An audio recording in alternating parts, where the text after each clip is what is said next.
The storm came early that December. Eleanor Ashford stood in the foyer of Blackwood Manor, staring at the brass key in her trembling hand. Rain hammered against the tall windows like fingernails scratching to get in. The lawyer had placed it in her palm 3 hours ago, along with words that still echoed in her skull. Your grandmother specified that you open this on Christmas Day, not before. She was very clear about that, Miss Ashford. The key was old, tarnished, heavy with secrets. Eleanor had never met her grandmother. Catherine Ashford had died alone in this mansion 2 weeks ago, at 93, surrounded by 50 years of silence and shadows. The funeral had been small. Eleanor, the lawyer, and a handful of elderly townspeople who whispered behind gloved hands and avoided her eyes. No one had mentioned a key. No one had mentioned a letter. The manor groaned around her.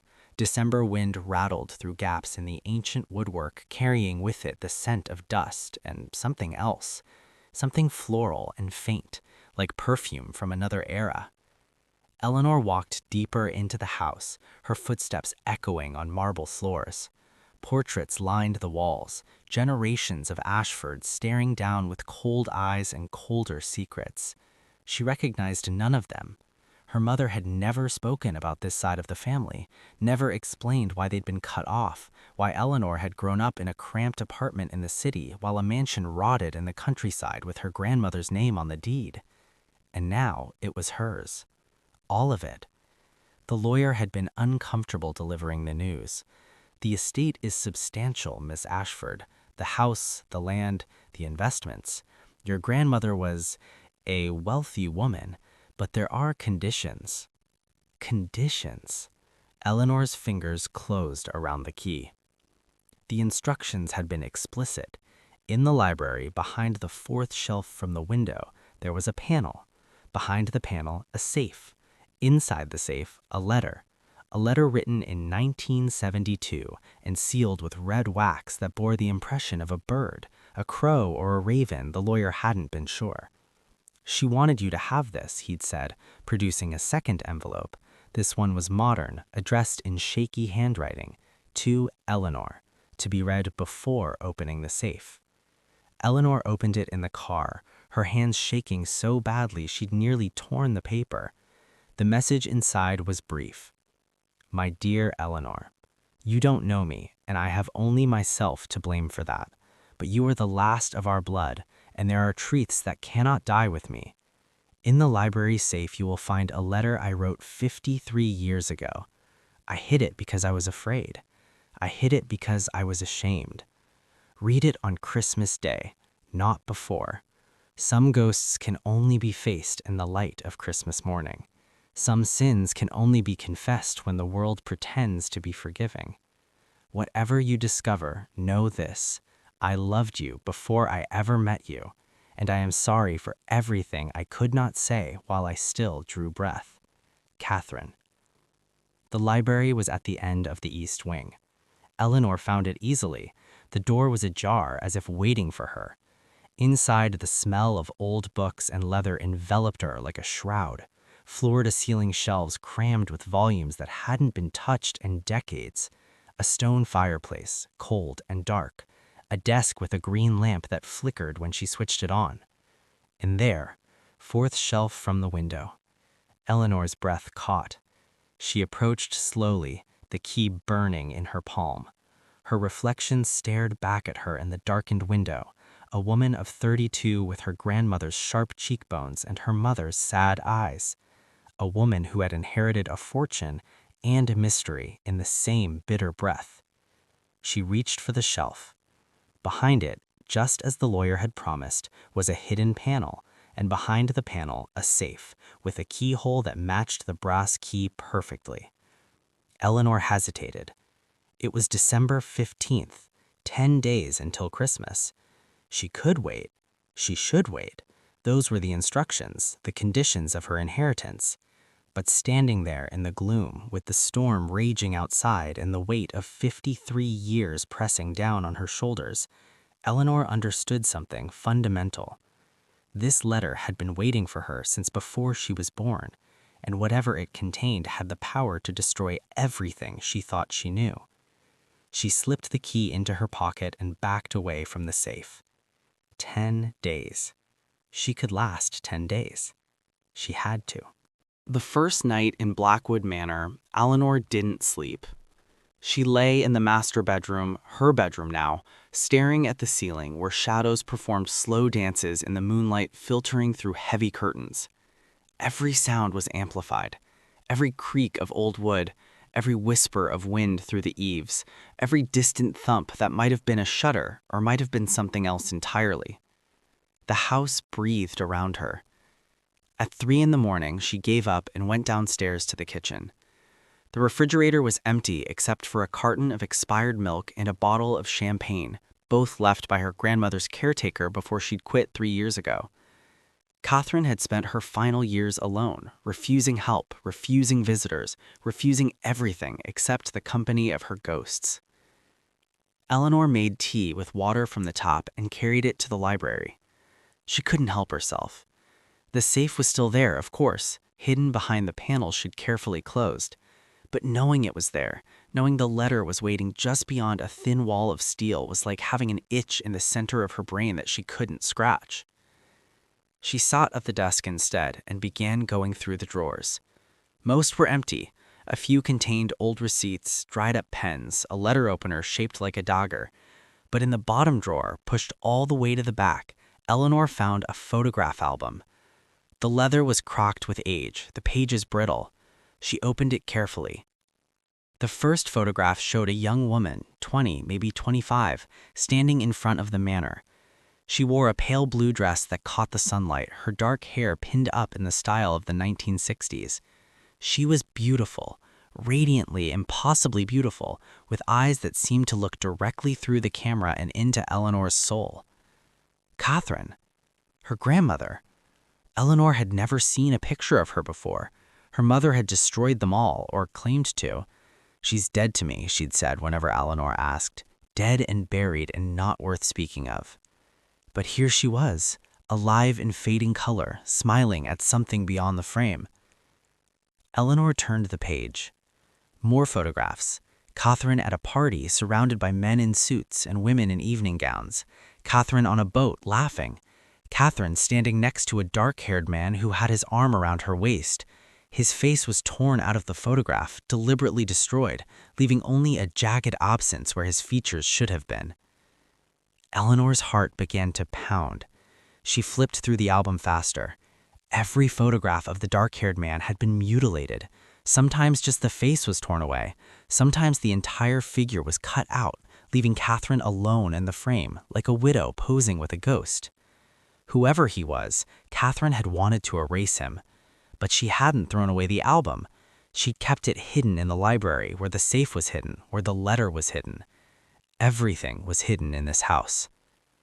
Eleanor was about to close the album when she noticed something wedged between the last page and the back cover. A newspaper clipping, yellow with age, the text barely legible. She pulled it free and held it up to the lamp. Body found in Ravenswood Gorge.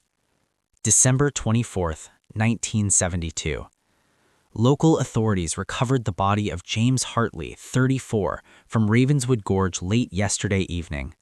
Hartley, a business associate of the prominent Ashford family, had been reported missing 3 days prior. Police are treating the death as accidental, though the investigation remains ongoing. Hartley is survived by his wife Margaret and son Thomas, age 7. Eleanor read it 3 times, the words blurring together. December 24th, 1972, the day before Christmas, the day before Catherine would have been required to open the letter, if there had been anyone to give it to. James Hartley. She studied the torn photographs again, trying to imagine the face that had been cut away. Was this him? The man with his arm around Catherine? The man whose memory had been violently excised but not forgotten? Thunder cracked outside so loud it shook the windows. Eleanor dropped the clipping. When she bent to pick it up, she saw something else, a line of text on the back written in faint pencil. He knew. God help me, he knew everything. The first night in Blackwood Manor, Eleanor didn't sleep. She lay in the master bedroom, her bedroom now, staring at the ceiling where shadows performed slow dances in the moonlight filtering through heavy curtains. Every sound was amplified, every creak of old wood, every whisper of wind through the eaves, every distant thump that might have been a shutter or might have been something else entirely. The house breathed around her. At 3 in the morning, she gave up and went downstairs to the kitchen. The refrigerator was empty except for a carton of expired milk and a bottle of champagne, both left by her grandmother's caretaker before she'd quit 3 years ago. Catherine had spent her final years alone, refusing help, refusing visitors, refusing everything except the company of her ghosts. Eleanor made tea with water from the top and carried it to the library. She couldn't help herself. The safe was still there, of course, hidden behind the panel she'd carefully closed. But knowing it was there, knowing the letter was waiting just beyond a thin wall of steel, was like having an itch in the center of her brain that she couldn't scratch. She sat at the desk instead and began going through the drawers. Most were empty. A few contained old receipts, dried-up pens, a letter opener shaped like a dagger. But in the bottom drawer, pushed all the way to the back, Eleanor found a photograph album. The leather was cracked with age, the pages brittle. She opened it carefully. The first photograph showed a young woman, 20, maybe 25, standing in front of the manor. She wore a pale blue dress that caught the sunlight, her dark hair pinned up in the style of the 1960s. She was beautiful, radiantly, impossibly beautiful, with eyes that seemed to look directly through the camera and into Eleanor's soul. Catherine, her grandmother. Eleanor had never seen a picture of her before. Her mother had destroyed them all, or claimed to. "She's dead to me," she'd said whenever Eleanor asked. Dead and buried and not worth speaking of. But here she was, alive in fading color, smiling at something beyond the frame. Eleanor turned the page. More photographs. Catherine at a party surrounded by men in suits and women in evening gowns. Catherine on a boat, laughing. Catherine standing next to a dark-haired man who had his arm around her waist. His face was torn out of the photograph, deliberately destroyed, leaving only a jagged absence where his features should have been. Eleanor's heart began to pound. She flipped through the album faster. Every photograph of the dark-haired man had been mutilated. Sometimes just the face was torn away. Sometimes the entire figure was cut out, leaving Catherine alone in the frame like a widow posing with a ghost. Whoever he was, Catherine had wanted to erase him. But she hadn't thrown away the album. She'd kept it hidden in the library, where the safe was hidden, where the letter was hidden. Everything was hidden in this house. Eleanor was about to close the album when she noticed something wedged between the last page and the back cover.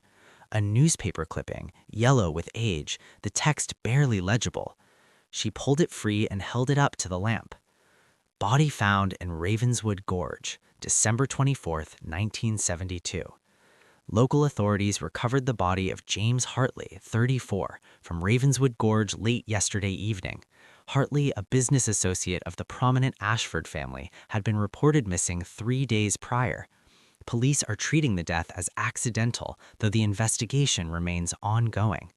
Hartley is survived by his wife Margaret and son Thomas, age 7. Eleanor read it 3 times, the words blurring together. December 24th, 1972, the day before Christmas, the day before Catherine would have been required to open the letter if there had been anyone to give it to. James Hartley. She studied the torn photographs again, trying to imagine the face that had been cut away. Was this him?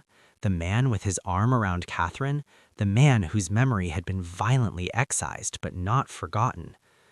Thunder cracked outside so loud it shook the windows. Eleanor dropped the clipping. When she bent to pick it up, she saw something else, a line of text on the back, written in faint pencil. He knew. God help me, he knew everything. Eleanor spent the next 3 days searching for Thomas Hartley. It wasn't easy. The man had clearly spent decades trying to disappear. No social media presence, no public records she could access without raising flags. But Eleanor was determined. driven by a need that felt almost obsessive. On the evening of December 18th, she finally found a phone number, a landline registered to a T. Hartley in a small town outside Burlington, Vermont. She called from the library, her hands shaking. The phone rang 6 times. 7. She was about to hang up when a man answered. "Yes?" His voice was rough, cautious. "Is this Thomas Hartley?" Silence. Then, "Who's asking?" "My name is Eleanor Ashford. I'm Catherine Ashford's granddaughter. I'm trying to understand what happened to your father in 1972. The silence stretched so long she thought he'd hung up. But then she heard breathing, heavy, labored, like someone trying to decide whether to run or fight. "I have nothing to say to you, Ashford. Please, I just found out about all of this. I never knew my grandmother. I never knew about James Hartley or... Your grandmother destroyed my family." The words were sharp, bitter. "She took my father from me, and then she had the audacity to live for 50 more years while he rotted in the ground." Eleanor's throat tightened. "I'm sorry. I'm so sorry. But I'm trying to understand what really happened. There's a letter." "Oh, I know about the letter." Thomas laughed, a sound like breaking glass. "She wrote to me, did you know that? Once. In 1985. Tried to explain. Tried to apologize. I burned it without reading past the first line." "What did the first line say?" "It said, 'You deserve to know the truth about the night your father died.'" Another pause. "I didn't want her truth. I wanted my father back." Eleanor closed her eyes. "Mr. Hartley, Thomas, please, I'm not asking you to forgive her. I'm not asking for anything except answers. Were you there that night? Christmas Eve, 1972? The breathing on the other end became ragged. "I was 7 years old," Thomas finally said. "My mother was sick, cancer. She didn't have long. My father took me to Blackwood Manor that night because he said he needed to talk to Mrs. Ashford about something important, something that couldn't wait." "What was it?" "I don't know. He left me in the car, told me to wait. It was snowing. I remember watching the snowflakes hit the windshield and melt." His voice cracked. "I waited for 2 hours. And then Mrs. Ashford came out of the house, alone. She looked like she'd seen the devil himself." Eleanor's heart hammered. "What did she do?" "She came to the car, looked at me through the window. I'll never forget her face. She was crying, but her eyes were empty, dead. She said, 'Your father had to go away. You need to go home now.' And then she went back inside." "But your father?" "They found his body the next morning, at the bottom of Ravenswood Gorge, 3 miles from the manor. His skull was crushed. The police said he must have been walking home through the woods and fallen, but his car was still in the driveway at Blackwood Manor." Thomas's voice dropped to a whisper. "He would never have left me alone in that car. Never." Eleanor felt sick. Did anyone question Catherine? Of course they did. She told them he'd left on foot after their meeting, said he was upset, needed to clear his head. She claimed she had no idea where he'd gone, and because she was Catherine Ashford, because she was rich and respected and mourning her own dead husband, they believed her. "But you don't think she killed him." "I know she didn't." Thomas exhaled slowly. "Because I saw who came out of the woods that night, after Mrs. Ashford went back inside, while I was still sitting in that car, crying. Someone else walked past. Someone covered in snow and mud, breathing hard, moving fast." Eleanor's mouth drew dry. "Who?" "I don't know. It was dark. They were wearing a long coat with the hood up, but I saw their hands when they passed under the porch light for just a second. They were covered in blood." The line went silent except for the sound of Thomas Hartley's ragged breathing. "Miss Ashford," Thomas said finally, "whatever that letter says, whatever secrets your grandmother kept, just remember this. James Hartley was a good man who loved the wrong woman, and loving her got him killed." He hung up. Eleanor sat in the darkness of the library, the dial tone buzzing in her ear like a death rattle, and understood that the letter waiting in the safe wasn't just a confession, it was evidence. Eleanor couldn't stop thinking about the figure in the coat, the hands covered in blood. She returned to the photograph album, studying every image with new intensity. There had to be something she was missing, some clue Catherine had left behind, intentional or not.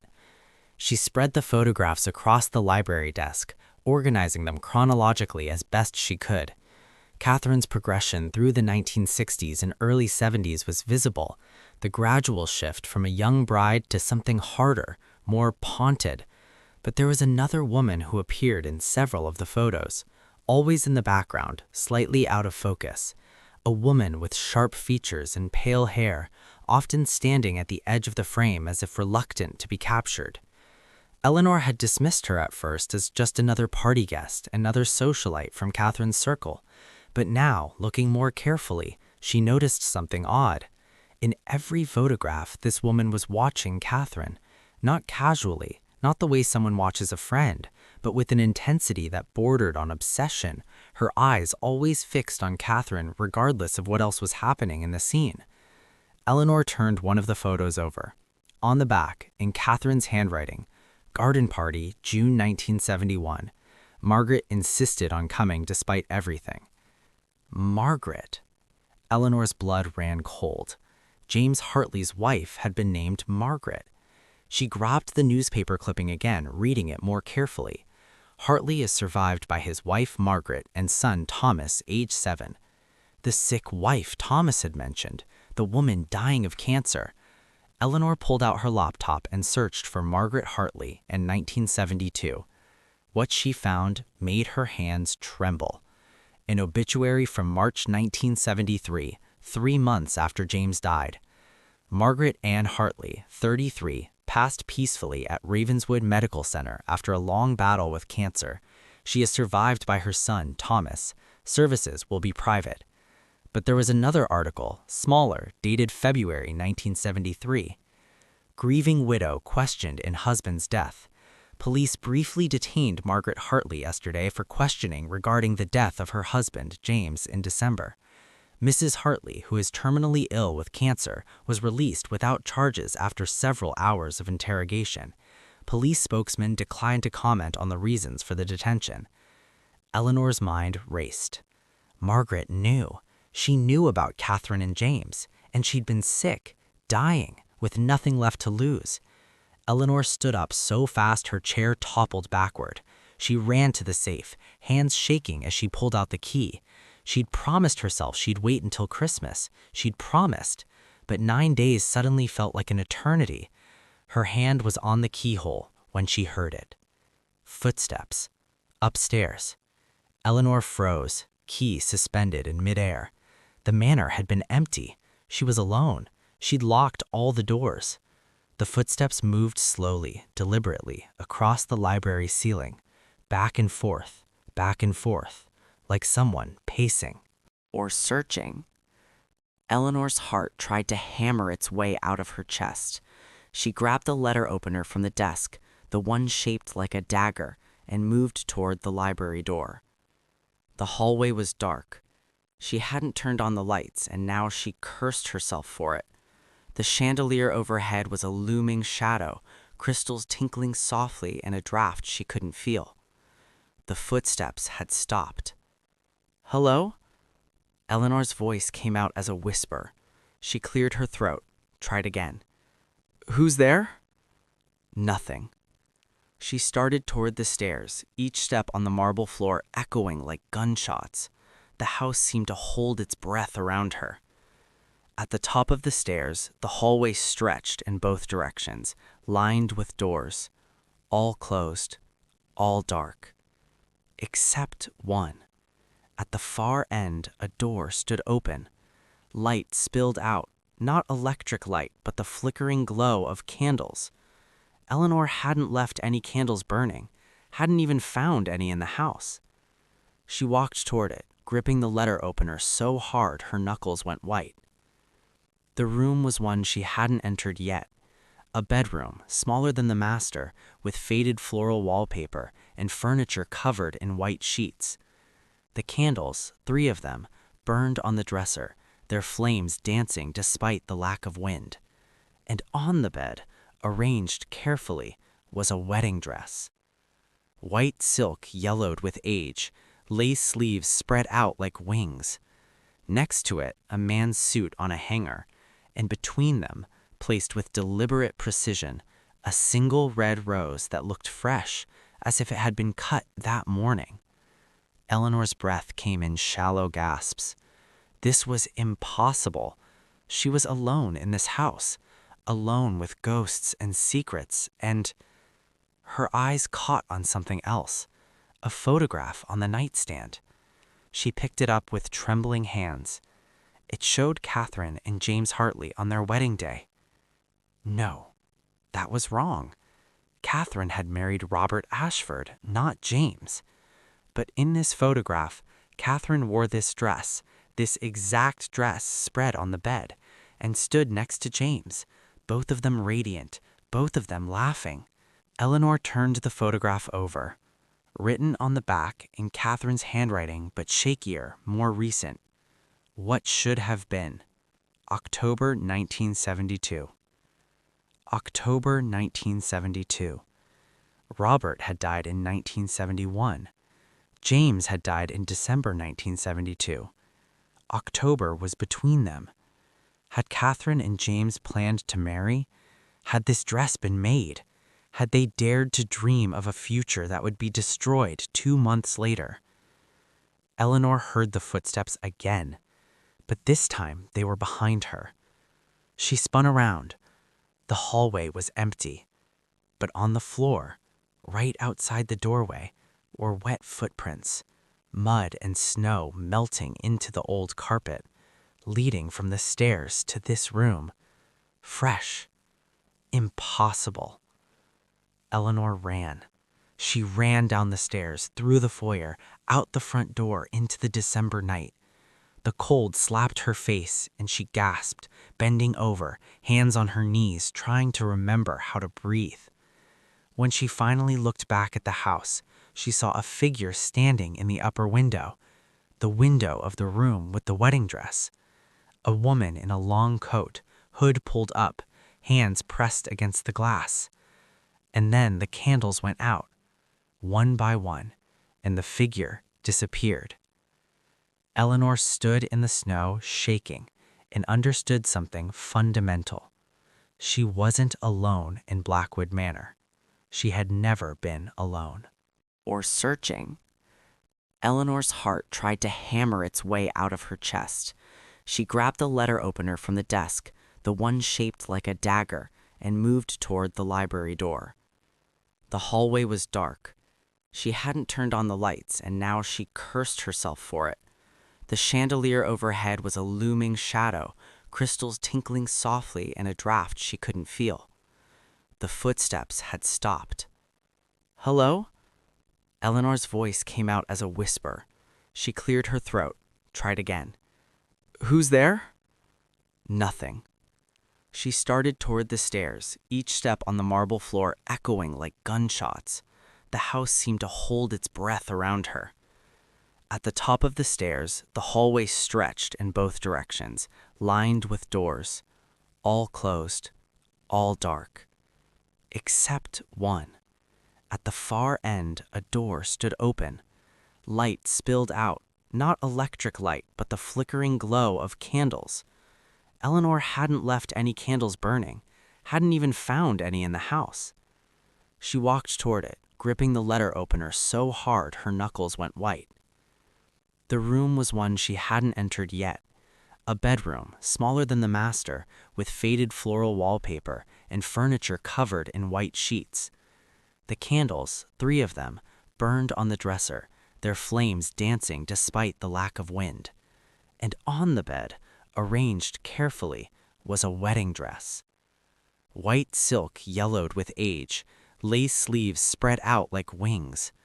Next to it, a man's suit on a hanger, and between them, placed with deliberate precision, a single red rose that looked fresh, as if it had been cut that morning. Eleanor's breath came in shallow gasps. This was impossible. She was alone in this house, alone with ghosts and secrets, and her eyes caught on something else, a photograph on the nightstand. She picked it up with trembling hands. It showed Catherine and James Hartley on their wedding day. No, that was wrong. Catherine had married Robert Ashford, not James. But in this photograph, Catherine wore this dress, this exact dress spread on the bed, and stood next to James, both of them radiant, both of them laughing. Eleanor turned the photograph over. Written on the back in Catherine's handwriting, but shakier, more recent. What should have been. October 1972. October 1972.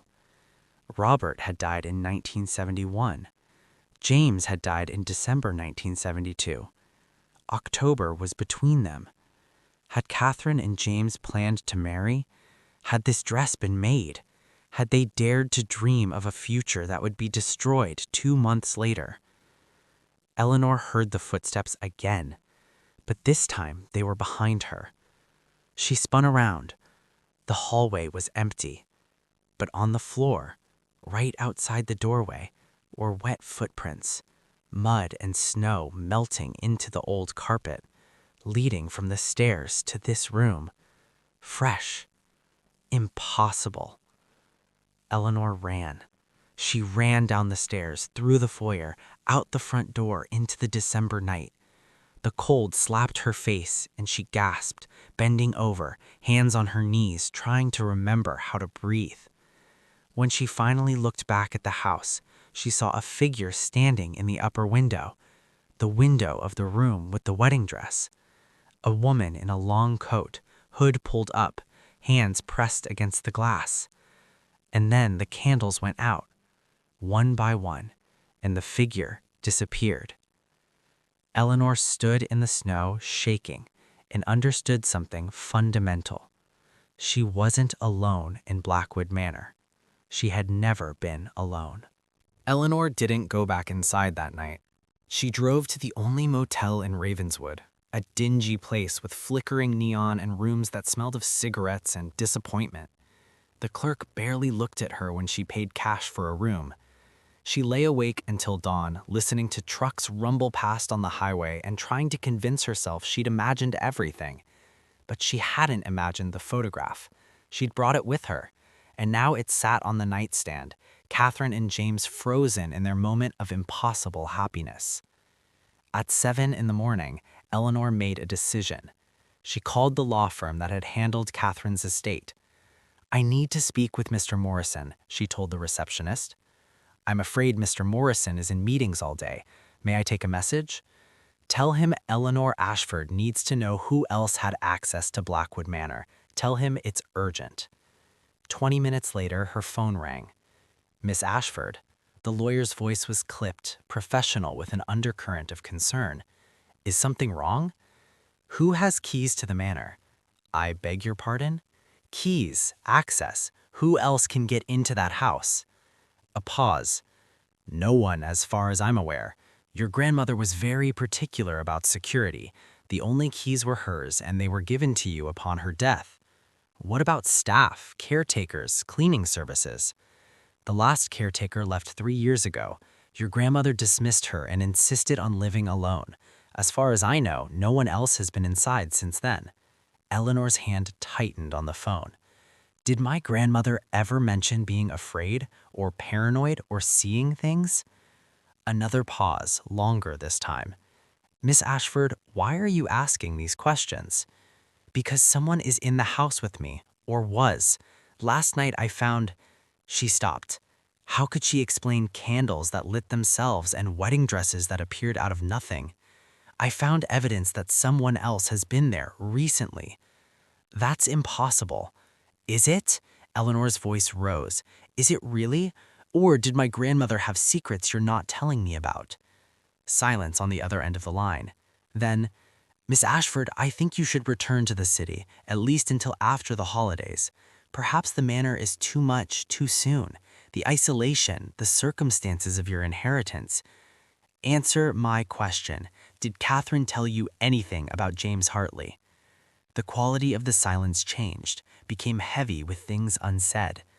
"Mr. Morrison? I cannot discuss the details of your grandmother's private affairs, but I will tell you this. When Catherine updated her will last year, she included an addendum, instructions that were to be followed only if certain conditions were met." Eleanor's pulse quickened. What conditions? If anyone, and she was very specific about this, if anyone attempted to open the safe before Christmas Day, the entire estate would be forfeited. The manor, the money, all of it would go to charity, and the letter would be destroyed, unread. Eleanor felt the blood drain from her face. Why? "I don't know, but your grandmother was convinced that the letter could only be read on Christmas Day.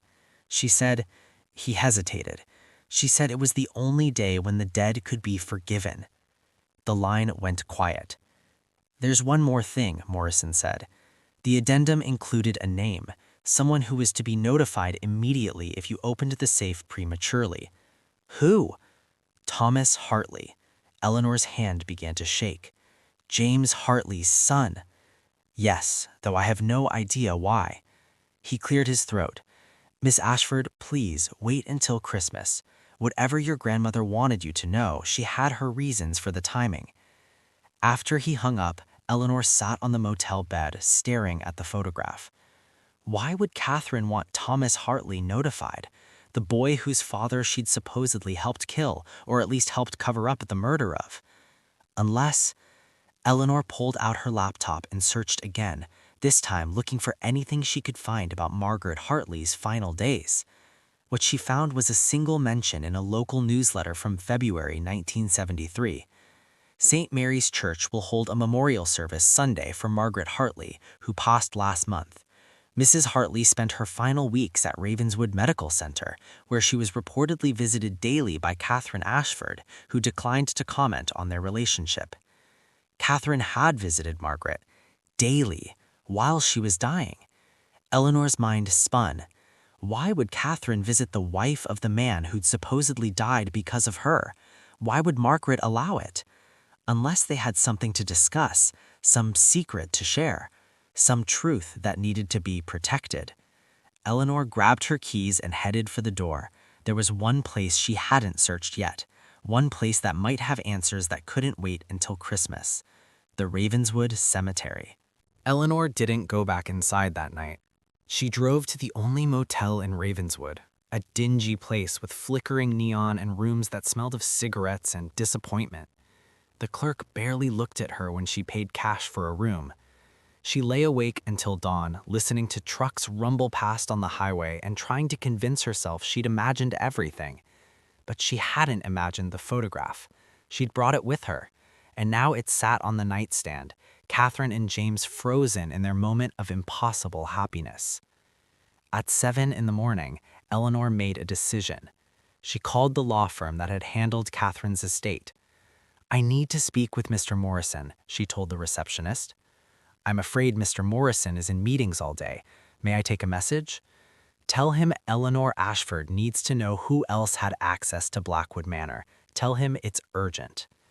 20 minutes later, her phone rang. "Miss Ashford." The lawyer's voice was clipped, professional with an undercurrent of concern.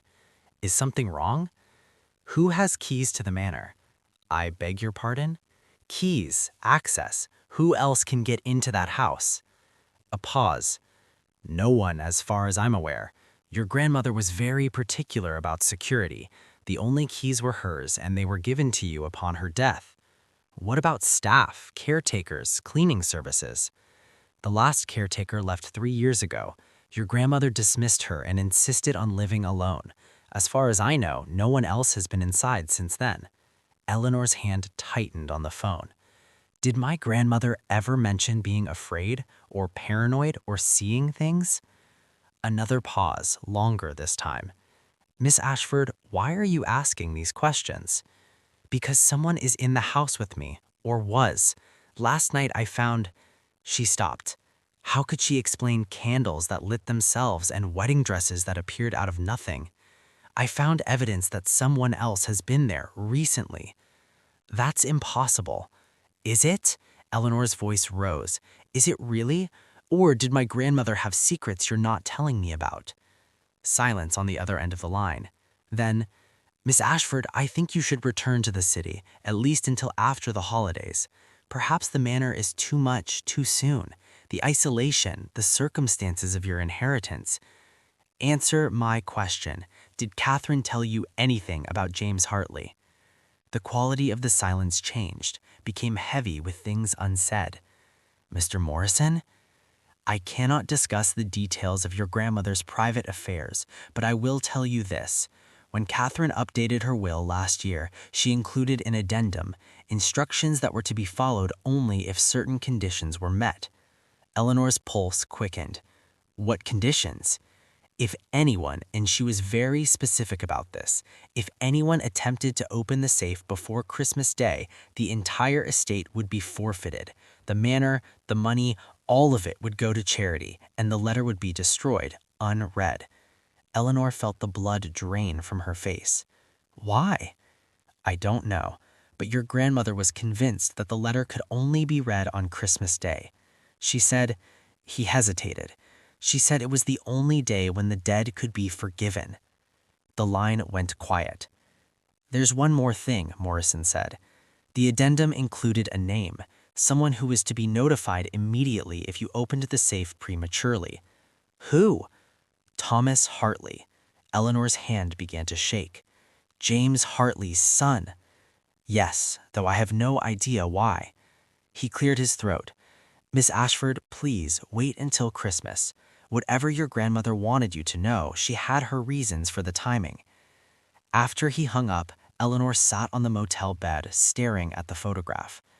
Why would Catherine want Thomas Hartley notified? The boy whose father she'd supposedly helped kill, or at least helped cover up the murder of. Unless... Eleanor pulled out her laptop and searched again, this time looking for anything she could find about Margaret Hartley's final days. What she found was a single mention in a local newsletter from February 1973. St. Mary's Church will hold a memorial service Sunday for Margaret Hartley, who passed last month. Mrs. Hartley spent her final weeks at Ravenswood Medical Center, where she was reportedly visited daily by Catherine Ashford, who declined to comment on their relationship. Catherine had visited Margaret daily while she was dying. Eleanor's mind spun. Why would Catherine visit the wife of the man who'd supposedly died because of her? Why would Margaret allow it? Unless they had something to discuss, some secret to share, some truth that needed to be protected. Eleanor grabbed her keys and headed for the door. There was one place she hadn't searched yet, one place that might have answers that couldn't wait until Christmas. The Ravenswood Cemetery. The cemetery was on the edge of town, separated from the main road by a stand of bare trees that rattled in the wind like bones. Eleanor parked near the entrance and walked through the iron gates. Snow had fallen during the night, covering everything in a blanket of white that made the headstones look like they were drowning. She found James Hartley's grave near the back, in a section reserved for the less prominent families. The stone was simple, just his name, dates, and a single line that made Eleanor's throat tighten. Beloved father, gone too soon. Next to him, an equally simple stone for Margaret. Devoted mother, at peace. Eleanor knelt in the snow, brushing away the white powder to reveal the dates more clearly. James had died December 24th, 1972. Margaret had died March 7th, 1973. Less than 3 months apart. They said she gave up after he died, a voice said behind her. Eleanor spun around. An elderly woman stood there, bundled in a thick coat, holding a small bouquet of winter flowers. She looked familiar. Eleanor realized she'd been at Catherine's funeral, sitting in the back. I'm sorry, the woman said. I didn't mean to startle you. I come here every week to tend my husband's grave. I saw you and... She gestured to the Hartley stones. You're Catherine's granddaughter, aren't you? Eleanor nodded slowly. Did you know them, James and Margaret? I knew Margaret. The woman's expression softened. We were friends once, before everything fell apart. She moved closer, her footsteps crunching in the snow. I'm Dorothy Chen. My husband and I used to socialize with the Hartleys and the Ashfords, back when Ravenswood still had society parties and people pretended to like each other. What happened to them? To James and Margaret? Dorothy looked at the graves for a long moment. The truth or the story everyone tells? The truth. Dorothy sighed. James was in love with Catherine, had been for years, even before Robert died. But it wasn't some tawdry affair. They never acted on it while Robert was alive. They were too honorable for that, both of them too bound by duty and propriety. But after Robert died? After Robert died, everyone expected them to wait a respectful amount of time and then marry. It seemed inevitable. Except, Dorothy's jaw tightened. Except Margaret was sick, and James wouldn't leave her. Even though she knew, even though she'd given him permission, he wouldn't abandon her in her final months. Eleanor felt something shift in her understanding. So what changed? Margaret's cancer accelerated. The doctor said she had weeks, maybe days, and James finally decided he couldn't put his life on hold anymore. He went to Catherine on Christmas Eve to tell her he wanted to plan their future, to ask if she'd wait just a little longer. But he never came home. No. Dorothy's eyes grew distant. And Margaret knew. The moment the police showed up at her door, she knew it wasn't an accident. She'd made someone very angry, you see. Someone who couldn't accept that James was choosing Catherine over his dying wife's memory. Eleanor's stomach dropped. Who? Dorothy turned to her, eyes sharp. You have to understand, Margaret was delirious by then. The cancer had spread to her brain. She was in and out of consciousness, saying things that made no sense. But in one of her lucid moments, she told me something that haunts me to this day. What did she say? She said, I saw her. I saw her with blood on her hands. She did it for me. God forgive us both. But words hung in the frozen air between them. Who? Eleanor whispered. Who did she see?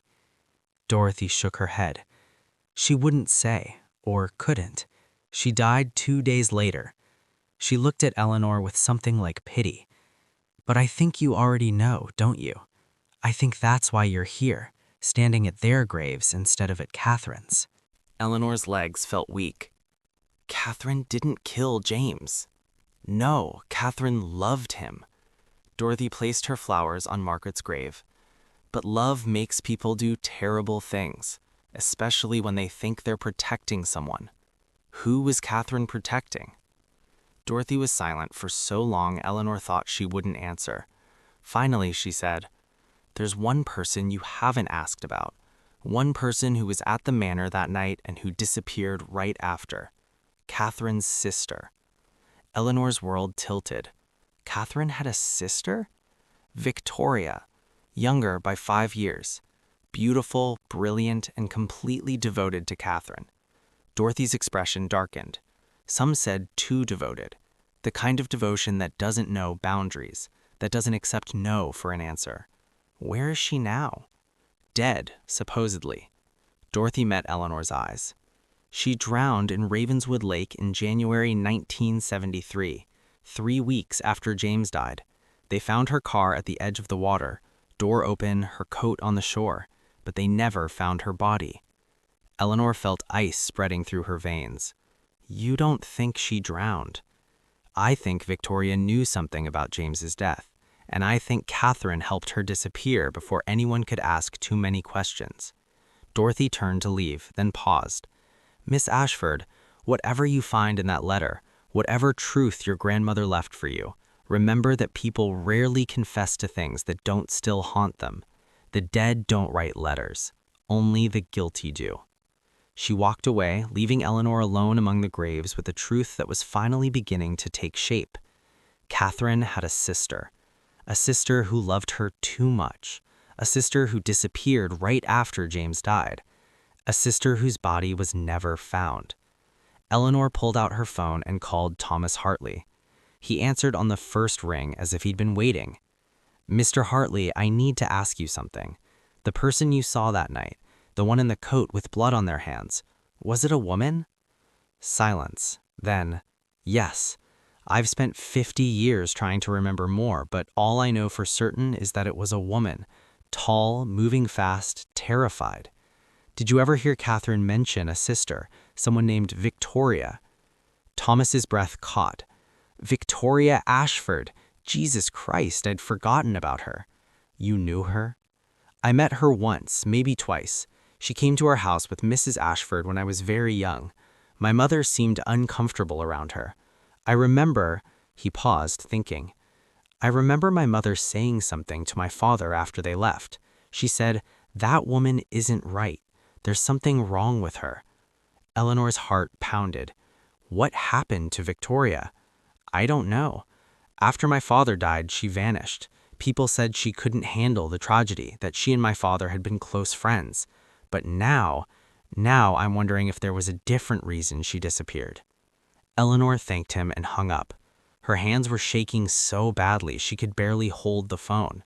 She walked back to her car, but before she got in, she looked one more time at the cemetery, at the stones marking the dead and the lies they took with them to their graves. And she saw something that made her blood run cold. In the fresh snow, leading away from Margaret and James's graves were footprints, recent, made within the last few minutes. But they didn't lead toward the entrance where Dorothy had gone. They led deeper into the cemetery, toward a small section at the very back where a small mausoleum stood half hidden by overgrown bushes. The name carved above the door made Eleanor's breath stop. Ashford. This was her family's mausoleum, the place where generations of her ancestors were entombed. The footprints led right to the door. Eleanor reached for the handle. It was cold, covered in frost, and when she pulled, it shouldn't have opened. Eleanor returned to Blackwood Manor as the sun was setting. She'd spent the day in her car, driving aimlessly through the countryside, trying to process everything she'd learned. But eventually, the house pulled her back like gravity, like a confession that needed to be heard. This time when she entered, she wasn't afraid. She walked straight to the library, to the safe, and placed her hand on the cold steel. 5 days until Christmas. 5 days until she could open it legally, safely, without forfeiting everything. But now she knew what was inside, not the specific words, but the truth they contained. Victoria had killed James. Catherine had killed or helped kill Victoria. And for 53 years, Catherine had lived with that weight, unable to confess, unable to forgive herself. Eleanor pulled her hand away from the safe. She could wait 5 more days. She had to. Instead, she began searching the house in earnest. If Victoria had lived here, if she died here, there would be traces, evidence that couldn't be erased, no matter how hard Catherine had tried. She started with Victoria's room. It took 3 tries to find it. The house had so many bedrooms, most of them locked or filled with dust-covered furniture. But finally, on the 3rd floor, in a corner room with a view of the lake, Eleanor found it. The door was locked, but she'd collected all the keys from Catherine's desk. The 3rd one fit. Inside, the room was frozen in time. Victoria's clothes still hung in the closet, dresses in the style of the early 70s, coats, shoes arranged in neat rows. Her dresser held bottles of perfume that had long since evaporated, leaving only stains and memories. And on the walls, photographs, hundreds of them. Eleanor's breath caught. Every photograph was of Catherine. Catherine at different ages and different places, doing different things. Catherine laughing, Catherine serious, Catherine alone, Catherine with others, but always Catherine at the center. Some of the photographs looked professional. Others were candid shots taken from a distance as if Victoria had been following her sister and documenting her movements. It was obsessive, disturbing, the room of someone who didn't just love their sister, but worshipped her. Eleanor moved deeper into the room and found a desk beneath the window. She opened the drawers carefully. The first drawer held letters, dozens of them, all written by Victoria to Catherine, but apparently never sent. Eleanor picked one up at random. Dearest Catherine, I saw you today, with him, with James. The way you looked at him made me want to die. Don't you understand? No one will ever love you the way I do. No one will ever protect you the way I can. He's using you. He's going to hurt you, but I won't let that happen. I'll never let anyone hurt you. Forever yours, Victoria. Eleanor's hands trembled. She turned to the next entry, dated December 20th, 1972. Catherine, I know about Christmas Eve. I know you've invited him here. You think I'm at the apartment, but I'm not. I'm watching. I'm always watching. You can't marry him. I won't allow it. This ends soon. V. Eleanor dropped the letter as if it had burned her. Victoria had known about James's visit, had planned something. She opened the second drawer and found what she was looking for. A journal. Victoria's diary. Eleanor carried it to the window where the last of the daylight could illuminate the pages. Her hands shook as she opened it to the final entries. December 23rd, 1972. Tomorrow night. Tomorrow everything changes. Catherine thinks she's going to have her happy ending with James Hartley. She thinks they're going to plan their wedding, their future, their life together. She's wrong. I've been patient, I've been understanding, but I can't stand by and watch her throw everything away for a man who doesn't deserve her, a man who's still married, whose wife is dying, who has a child. She deserves better. She deserves someone who will put her first, always. She deserves me. But if I can't have her, if she insists on choosing him, then I'll remove the choice. I'll save her from herself. Tomorrow night, James Hartley will die, and Catherine will finally understand that I'm the only one who truly loves her. Eleanor felt bile rising in her throat. She turned to the next entry, dated December 24th. It's done. I didn't mean for it to happen the way it did. I only wanted to talk to him, to make him understand that he needed to leave Catherine alone. But he laughed at me. He said I was sick, that I needed help, that Catherine had told him about my problems. Catherine told him. My own sister betrayed my confidence. We argued near the gorge. I just wanted him to leave, to get out of our lives forever. But he wouldn't stop talking, wouldn't stop saying cruel things about me, about how Catherine pitied me, about how she wanted me out of her life. So I pushed him. I didn't think, I just reacted, and he fell. I watched him fall all the way down, heard the sound when he hit the rocks, and then there was silence. I ran back to the manor.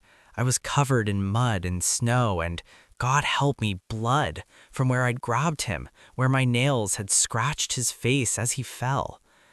Catherine was in the library. She took one look at me and knew. She just knew. She didn't scream, didn't call the police. She just stood there, staring at me like I was a stranger. And then she said, "What have you done?" Eleanor's vision blurred with tears.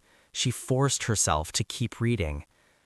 Catherine made me clean up, made me burn the clothes I'd been wearing, and then she sent me to my room while she went outside to move James's car. She told me we would say he left on foot, that she would handle everything. But I can see it in her eyes. She hates me now. She'll never forgive me. I've saved her from a lifetime of mistakes, and she hates me for it. The next entry was dated December 25th, Christmas morning. Catherine came to my room this morning. She had a gun. She said we needed to go for a drive, said we needed to talk about what happened, said we needed to take care of things. I know what she means. I've known since last night, since I saw the look on her face. She's going to kill me. And the terrible thing, the thing that breaks my heart, is that I understand. I've destroyed everything she loved. I've taken away her future. I've made her complicit in murder. Of course she has to kill me. It's what I would do if our positions were reversed. So I'm writing this final entry, and then I'm going to hide this journal where she'll never find it. In the wall behind my dresser, where I used to hide my treasures as a child. If someone ever reads this, if anyone ever finds out what happened, know this. I loved my sister more than life itself, and that love killed us both." The entry ended there. Eleanor sat in the growing darkness, the journal heavy in her hands, and understood the full scope of Catherine's nightmare. Victoria had killed James out of jealousy and obsession. Catherine had killed Victoria, or helped her die, to protect both of them from the truth being discovered. And then Catherine had lived for 53 years with 2 deaths on her conscience, unable to confess, unable to seek forgiveness, unable to do anything except write a letter that would explain everything to the one person who might understand: her granddaughter, the last of the Ashford blood. Eleanor stood up, her legs weak, and looked around Victoria's shrine to obsession. She needed to get out of this room, needed air, needed... She heard footsteps in the hallway, slow, deliberate, coming closer. Eleanor's heart stopped. She moved to the door and looked out. A figure stood at the end of the hallway, backlit by the window, features obscured by shadow. Tall, female, wearing a long coat, just like Thomas Hartley had described, just like the figure Eleanor had seen in the window. "Victoria?" Eleanor whispered. The figure didn't move, didn't speak. And then, in a voice that seemed from everywhere and nowhere, "She's waiting for you." Eleanor blinked, and the figure was gone. Eleanor ran down the hallway, down the stairs, into the library. The safe was still there, still locked, still holding its secrets. But on top of it, placed carefully, was something that hadn't been there before. A fresh red rose, identical to the one that had been placed between the wedding dress and the suit. Eleanor picked it up with shaking hands. It was real, cold from the winter air, as if it had just been cut from a garden that no longer existed. And attached to the stem a small note in handwriting she recognized from Victoria's journal. "Christmas Day. The truth demands witnesses." Eleanor dropped the rose and backed away from the safe. 4 more days. 4 more days until Christmas. 4 more days until the dead could finally speak. Eleanor spent the next 3 days researching everything she could find about Victoria Ashford. What she discovered painted a picture of a woman who had been troubled from childhood. Medical records, found in a box in Catherine's bedroom, documented years of psychiatric treatment, obsessive behaviors, inability to form healthy attachments. A diagnosis that, in the 1960s, had been called nervous exhaustion, but which modern doctors would recognize as severe borderline personality disorder with obsessive features. Victoria had been institutionalized twice, once at age 16 after she attacked a girl at school who had been talking to Catherine, again at 23 after she set fire to the apartment of Catherine's college boyfriend. Catherine had gotten her out both times, had paid for private care, for doctors who would keep things quiet, for records to be sealed. Catherine had spent her whole life protecting Victoria, until the night Victoria went too far. Eleanor found more letters hidden throughout the house, letters from doctors to Catherine warning her that Victoria was becoming dangerous, letters from Catherine to psychiatrists begging them to help her sister, letters from Victoria to Catherine, each one more desperate and unhinged than the last. And finally, in a locked drawer in Catherine's bedroom, Eleanor found the dress. The long coat Victoria had been wearing that night. It was folded carefully, wrapped in tissue paper, preserved like a funeral shroud. Dark blue wool, heavy and warm, perfect for a December night. And on the right sleeve, near the cuff, a stain that time and care had failed to remove. Brown, dried, unmistakable. Blood. Eleanor stared at it, and in her mind's eye she saw the whole terrible sequence of events. Victoria confronting James at the gorge, the argument escalating, the push, the fall. Victoria running back to the manor, hands covered in James' blood from where she'd grabbed him, tried to pull him back at the last second, failed. Catherine seeing her, understanding immediately what had happened, and then making the choice that would haunt her for the rest of her life. Eleanor carefully refolded the coat and put it back in the drawer. It was December 23rd. Tomorrow was Christmas Eve, the anniversary of James's death, and the day after would be Christmas, the day she could finally open the letter. That night, Eleanor couldn't sleep. She lay in the master bedroom, listening to the house breathe around her, and thought about all the lives that had been destroyed by one moment of violence. James, who had loved Catherine and died for it. Margaret, who had watched her husband fall in love with another woman and died knowing he'd been murdered. Thomas, who had lost both parents before his 8th birthday. Victoria, whose love had twisted into something monstrous. And Catherine, who had lived for 53 years in a house full of ghosts. At midnight, Eleanor got up and went to the library. She stood in front of the safe, her hand on the cold steel, and whispered, "I'm ready. Whatever you need to tell me, I'm ready." The house was silent. And then, so faint she almost missed it, she heard music, a piano, playing somewhere deep in the house. Eleanor followed the sound, down the hallway, through a door she'd never noticed before, down a narrow staircase to the basement. The music grew louder. At the bottom of the stairs she found a door. Light spilled from beneath it. The music was coming from inside. Eleanor opened the door. The room beyond was large, windowless, lit by dozens of candles. In the center stood a baby grand piano, and at the piano sat a figure in a blue dress, playing.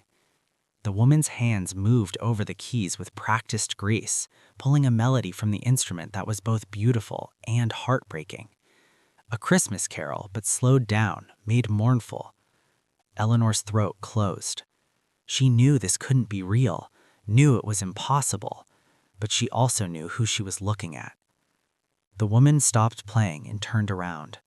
She had Catherine's face, Catherine's eyes, but younger, frozen at the age she'd been in the photographs from the early 70s. "Hello, Eleanor," Catherine said. "I've been waiting for you." Eleanor couldn't speak, couldn't move. Catherine, or whatever this was, ghost or hallucination or guilt made manifest, smiled sadly. "You've learned so much these past days. You found all my secrets, all my sins, but you still don't know the worst of it." "Tell me," Eleanor managed to whisper. Catherine stood up from the piano and moved closer.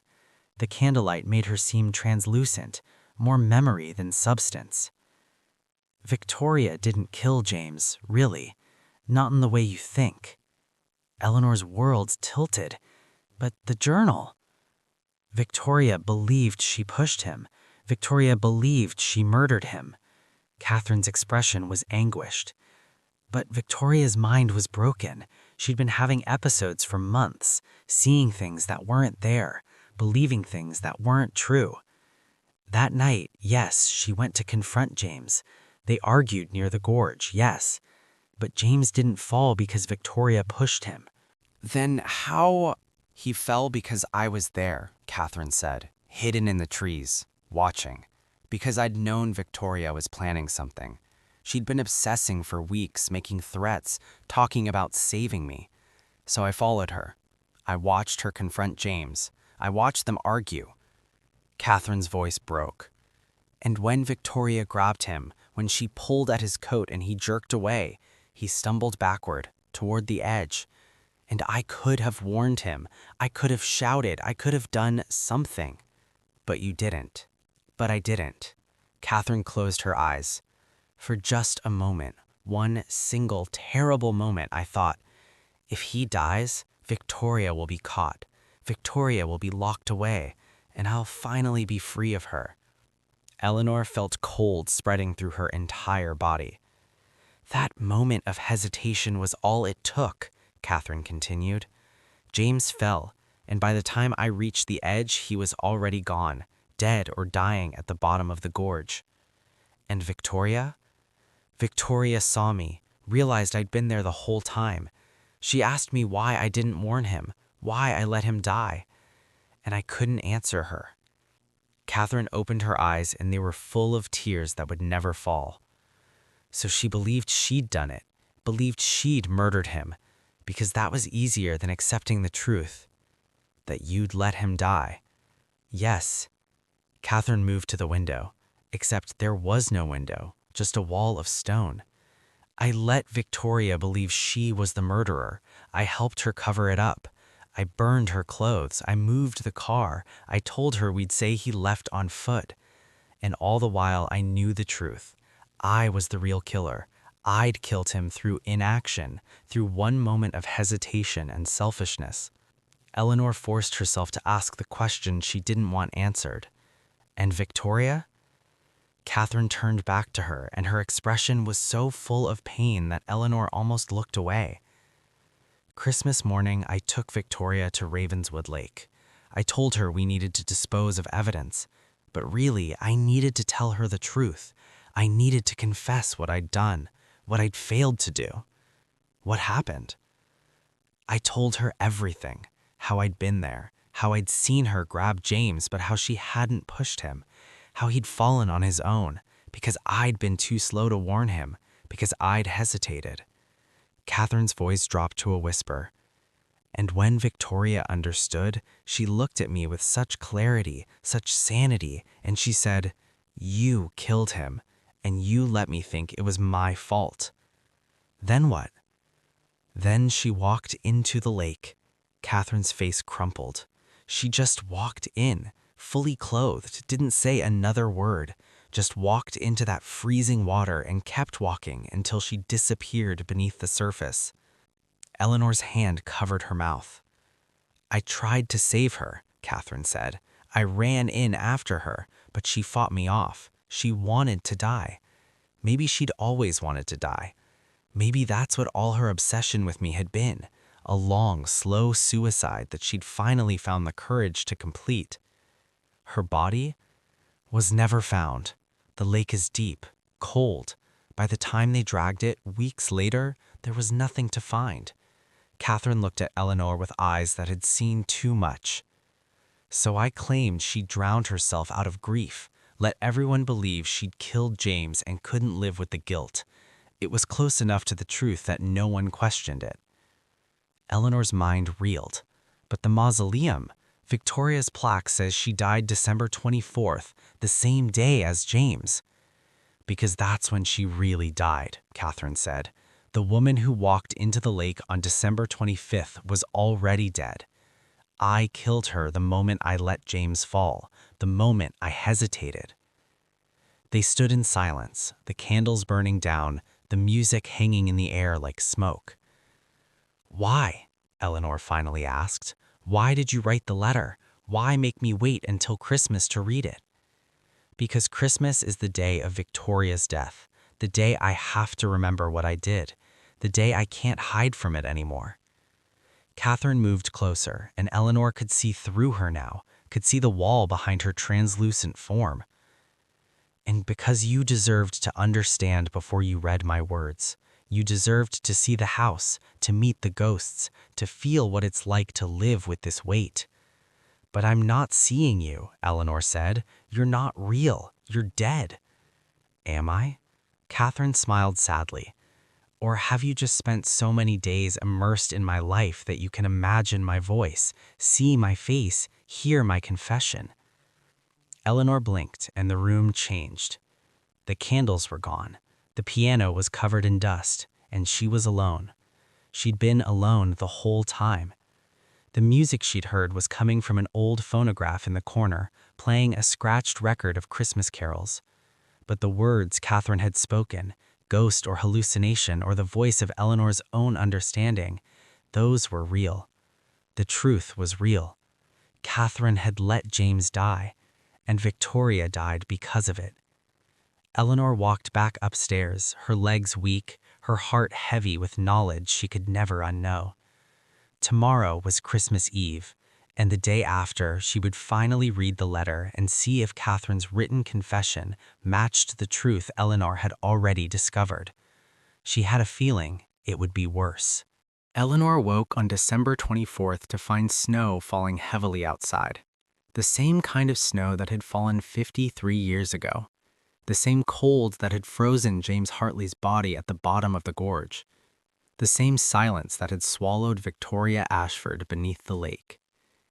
She made coffee in the kitchen and stood at the window, watching the white blanket cover everything, making it all look pure and new, as if snow could absolve the sins committed beneath it.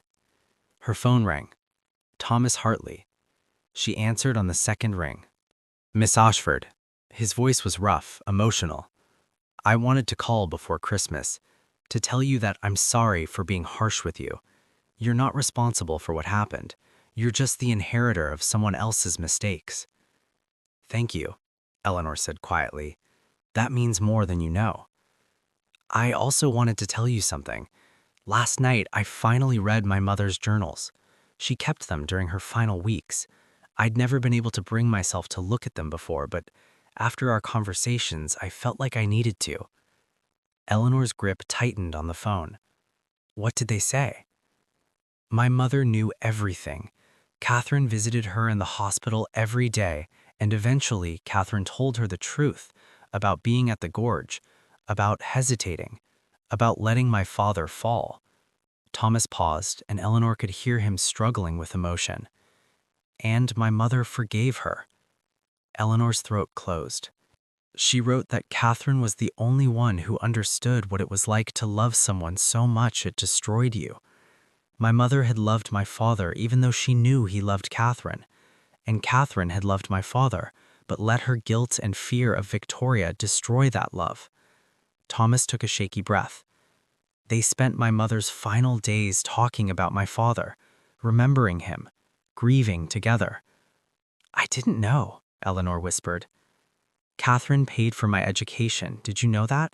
Set up a trust fund for me that my mother never told me about until she was dying. Catherine wanted to help, wanted to do something, but she couldn't face me, couldn't face what she'd done. Thomas was crying now. I've hated her for 50 years, Miss Ashford, and now I'm finding out she was just as destroyed by that night as I was. They sat in silence on the phone, two people connected by tragedy and loss and the terrible weight of truth. Tomorrow, said Thomas finally, when you read that letter, will you call me? Will you tell me what it says? Yes, Eleanor promised. I will. After they hung up, Eleanor walked to the library. The safe waited, patient and implacable. One more day. One more night. She could feel the letter inside calling to her. All those words Catherine had written 53 years ago, when the blood was still fresh and the guilt was still raw. Eleanor spent the rest of the day going through the house one last time, cataloging the evidence of Catherine's long penance. She found more hidden photographs, more journals, more letters never sent. And in Catherine's bedroom, in the drawer of her nightstand, she found medication bottles, antidepressants, sleeping pills, bottles and bottles of them, some decades old, the prescriptions rotating through different doctors in different states. Catherine had tried to sleep, tried to forget, tried to make the ghosts go quiet, but they never did. At sunset, Eleanor built a fire in the library fireplace and sat in front of it watching the flames dance. Tomorrow was Christmas. Tomorrow she would finally understand everything. But tonight she wanted to remember who these people had been before tragedy consumed them. She pulled out the photograph album again and looked at Catherine's young face, so full of hope and life and love, so unaware of what was coming. I'm sorry, Eleanor whispered to the photograph. I'm sorry you had to carry this alone for so long. The fire crackled, and somewhere in the house, a door closed softly. Eleanor didn't investigate. She knew the house was full of ghosts. Real or imagined, it didn't matter anymore. They all had stories to tell. They all needed to be heard. At midnight, church bells rang in Ravenswood, marking Christmas Day. Eleanor stood up, walked to the safe, and placed her hand on it one last time. "Merry Christmas, Catherine. I'm ready now. Tell me everything." The house seemed to hold its breath, and outside, the snow continued to fall, covering 53 years of secrets in a blanket of white. Christmas morning dawned cold and clear. Eleanor woke early, dressed carefully, and made herself breakfast that she couldn't eat. Her hands shook as she poured coffee. Her stomach churned with anticipation and dread. The letter. Finally. At 9 o'clock, she walked to the library. The morning sun streamed through the windows, making the dust motes dance like spirits. She stood in front of the safe, the brass key heavy in her palm. This was it. No more waiting, no more mysteries, just the truth in Catherine's own handwriting. Eleanor inserted the key and turned it. The lock clicked. The door swung open. Inside, resting on a purple velvet cushion as if it were a precious jewel, was the letter. The paper was yellowed, the wax seal unbroken. Pressed into the red wax was indeed a bird, a crow, its wings spread as if in flight or in warning. Eleanor lifted it carefully. The paper was thick, expensive, the kind of stationery wealthy people used when they wanted their words to last forever. On the front, in Catherine's elegant script, "To whoever inherits my sins, to be opened only on Christmas Day, in the light of morning, when ghosts walk free." Eleanor broke the seal. Inside were pages and pages of cramped handwriting, some sections clear and measured, others shaky and erratic, as if Catherine had written over multiple sittings, returning again and again to add more truth, more confession, more pain. Eleanor sat down in the leather chair by the window and began to read. December 26th, 1972. I am writing this the morning after I became a murderess. Not by my hand directly, but by my cowardice, by my hesitation, by the dark thought that crossed my mind for just one moment. Let him fall. James Hartley is dead. My sister Victoria walked into Ravenswood Lake and drowned herself. And I am alive, sitting in this library, knowing that both deaths are my responsibility. If you are reading this, and I pray someone worthy does someday when I'm gone, then you deserve the full truth. Not the story the town tells, not the lies I've spread to protect what remains of our family name, but the real story, with all its ugliness and shame. I will start at the beginning.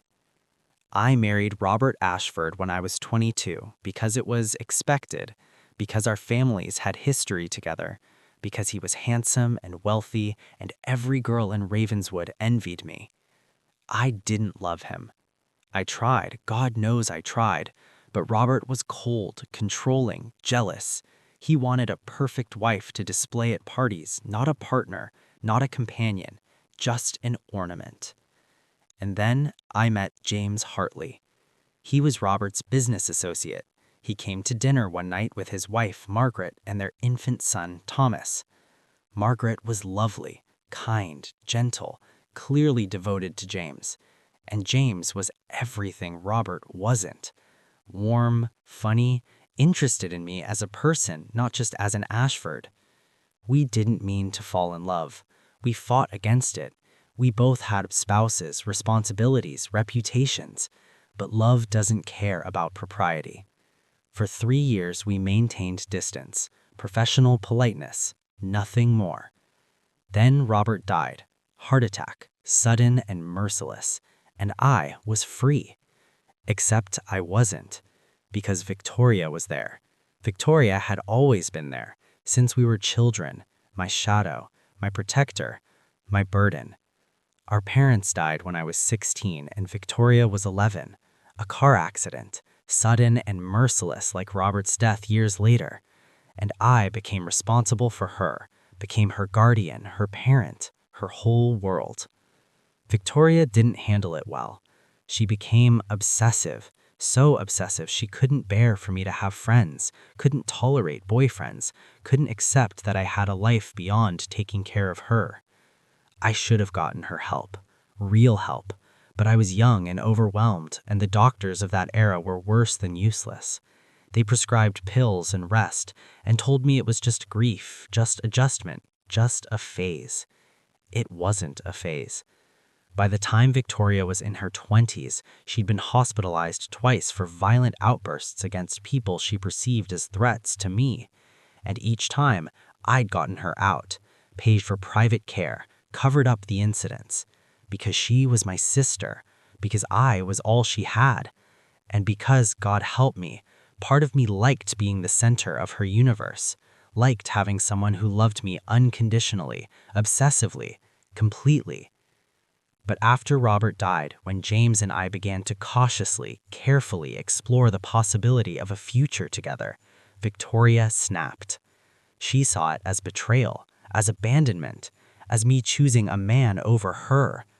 She began following me, watching James, making threats she claimed were jokes, writing letters that became increasingly unhinged. I should have stopped seeing James, should have protected him from her, but I was selfish.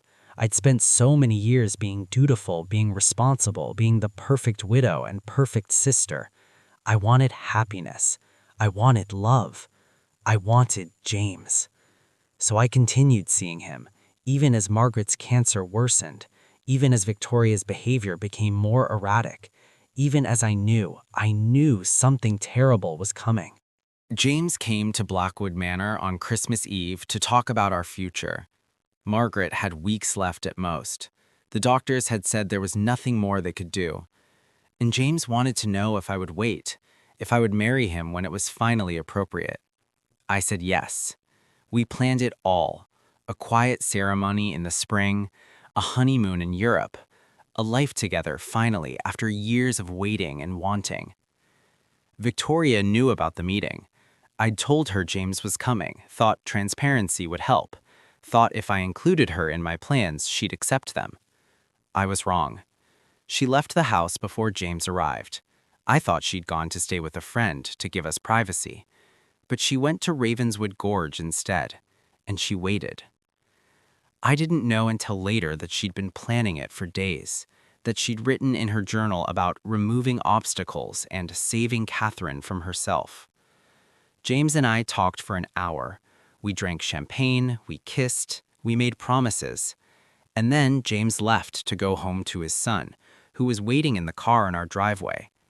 But Thomas wasn't in the car when James went outside. He'd gotten cold and crawled into the back seat under a blanket and fallen asleep. James thought the boy had somehow wandered off. He began searching the grounds, calling Thomas's name. That's when he headed toward the gorge. That's when Victoria confronted him. And that's when I followed. I'd seen Victoria's return to the house earlier, had seen her slip inside and back out again.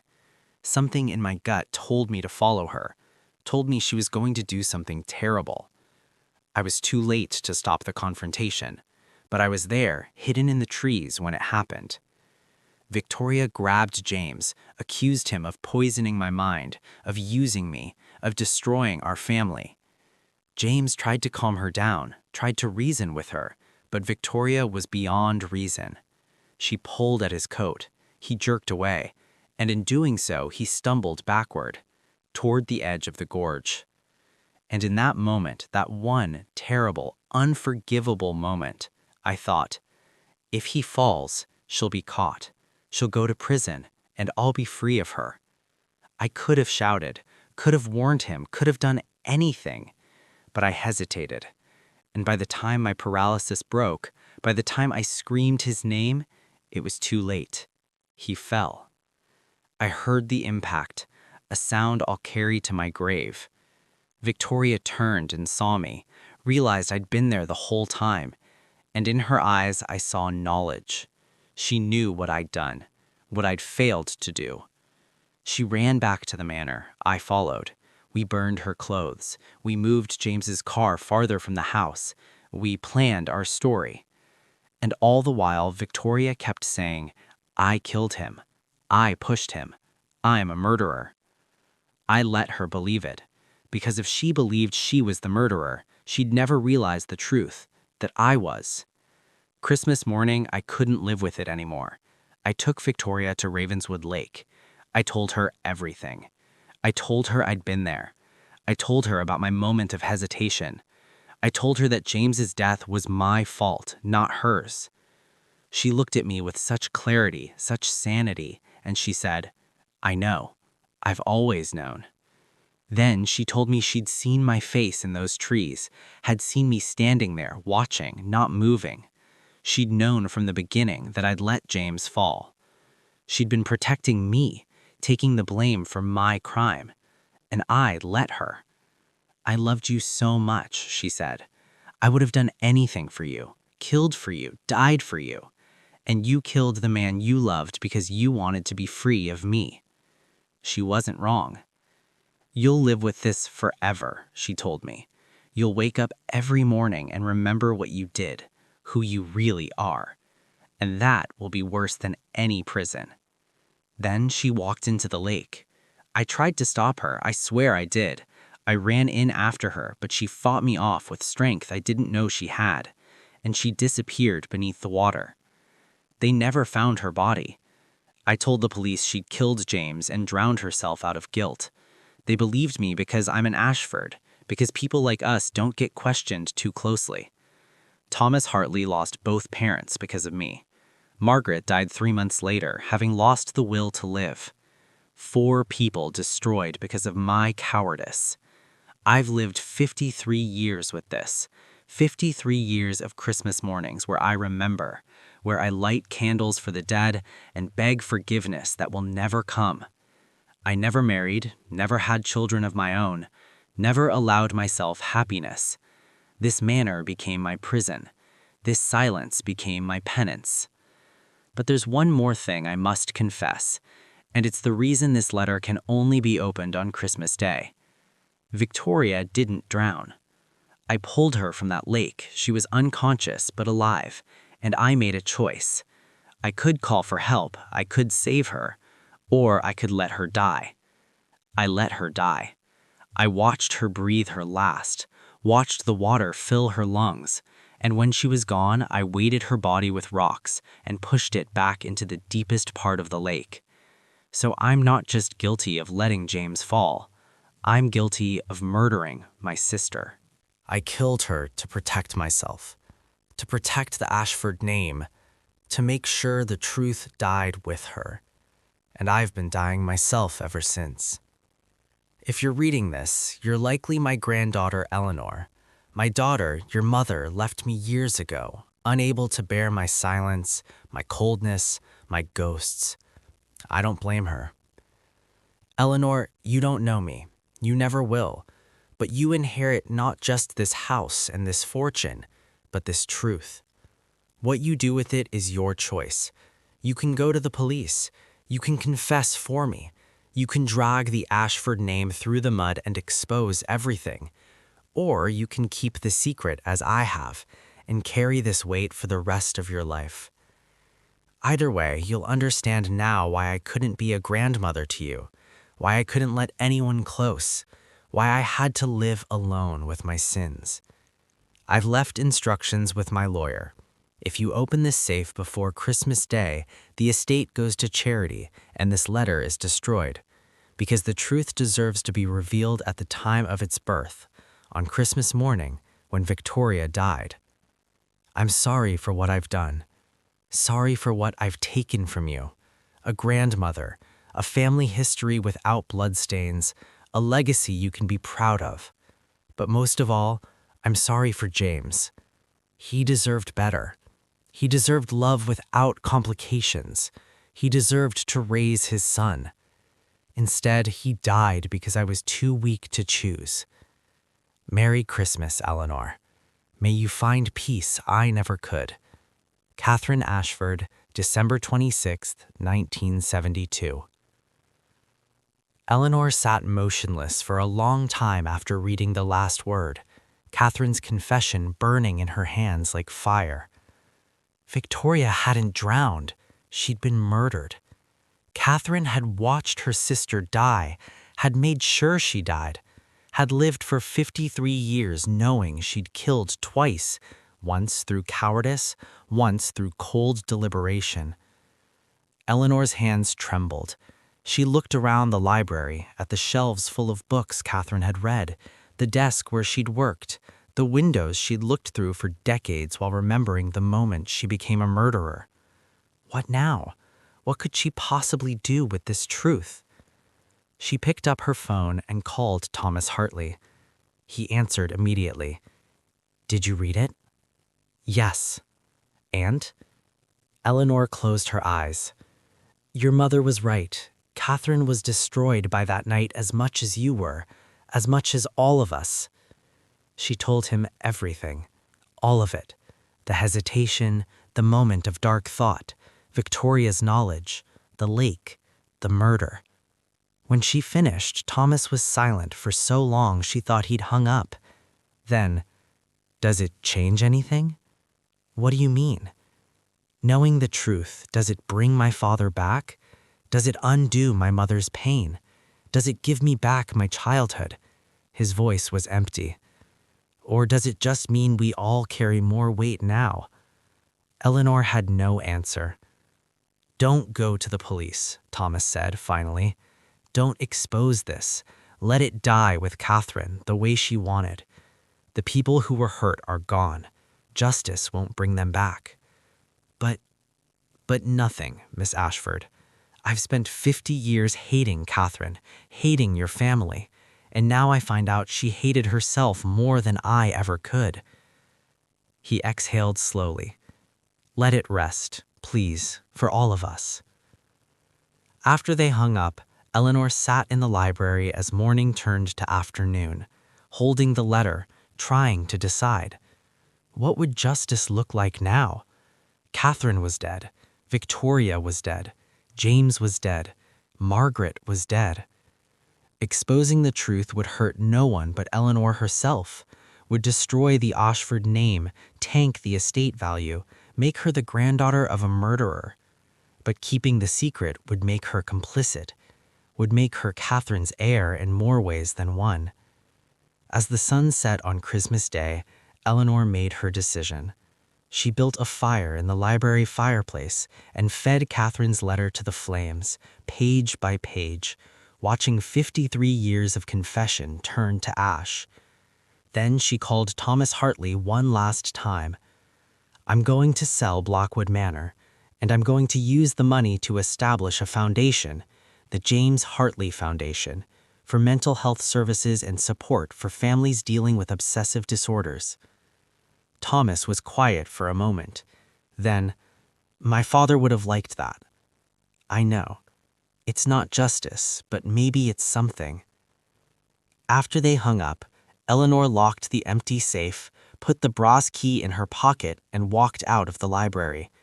She would leave Blackwood Manor in the morning, would return to the city, would start the process of selling this house full of ghosts. But tonight she would sleep in Catherine's bed, in Catherine's room, and she would dream of forgiveness for sins that could never be forgiven. 3 months later, Eleanor stood in Ravenswood Cemetery as workers installed a new headstone. It was placed between James and Margaret's graves, a triangle of the dead finally complete. The stone was simple, like the others, just a name and dates. Victoria Ashford, 1945-1972. She loved too much. Eleanor had hired divers to search Ravenswood Lake. They'd found Victoria's remains in the deepest part, weighted with rocks, exactly where Catherine had said they'd be. Eleanor had given her a proper burial, had included her in the Ashford Mausoleum next to Catherine. It was what Victoria had wanted all along, to be with her sister.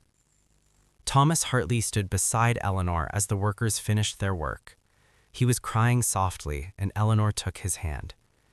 "They're all together now," she said. "All the broken pieces." "Does that make it better?" "No, but it's all we can do." They stood in silence as spring rain began to fall, washing away the winter that had lasted 53 years. The Blackwood Manor had sold to a developer who planned to turn it into luxury apartments.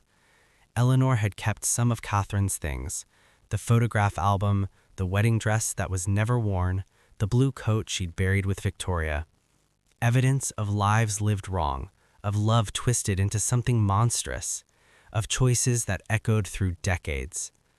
As Eleanor and Thomas walked back to their cars, he stopped and turned to her. "Do you regret reading the letter?" Eleanor thought about everything she'd learned, everything she'd lost by gaining the truth. "No," she said finally. "Catherine was right. Some secrets need to be told, even if they destroy us." "Did it destroy you?" Eleanor looked back at the 3 graves, at the triangle of tragedy finally closed. "No," she said, "but it changed me, made me understand that we're all capable of terrible things, that hesitation can kill, that love can destroy." "And that knowledge helps how?" Eleanor smiled sadly. "It doesn't, but at least now I understand why Catherine couldn't love me, couldn't love anyone. She was too busy hating herself." They parted ways in the parking lot. Thomas back to Vermont, Eleanor back to the city. But as Eleanor drove away from Ravenswood and Blackwood Manor and 53 years of secrets, Eleanor looked in her rearview mirror and saw a figure standing at the cemetery gates. A woman in a blue dress, dark hair pinned up, watching Eleanor leave. Catherine. Or the ghost of her. Or just Eleanor's imagination, unable to let go. Eleanor blinked, and the figure was gone. She drove for another hour before pulling over at a rest stop. She sat in her car, hands shaking, and pulled out the one thing she'd kept from the letter. The final page. The one she hadn't burned. The one where Catherine had written, "P.S. If you've read this far, you understand now that you carry my blood, my weakness, my capacity for darkness. Watch yourself, Eleanor. Watch for the moment you hesitate, when you think a dark thought, when you choose yourself over someone else's life, because that's when you'll know you're your grandmother's heir in every way that matters. Don't make my mistakes. Don't hesitate. When the moment comes, and it will come, choose love, even if it destroys you." Eleanor folded the page carefully and put it in her wallet. She would carry it with her, a warning, a reminder, a ghost that would never be exorcised. As Eleanor pulled back onto the highway, heading away from Ravenswood and Blackwood Manor and 53 years of secrets, Eleanor whispered to the empty car, "I won't hesitate, Catherine. I promise." And somewhere, in the space between the living and the dead, Catherine Ashford smiled. Because promises are easy to make and so very hard to keep.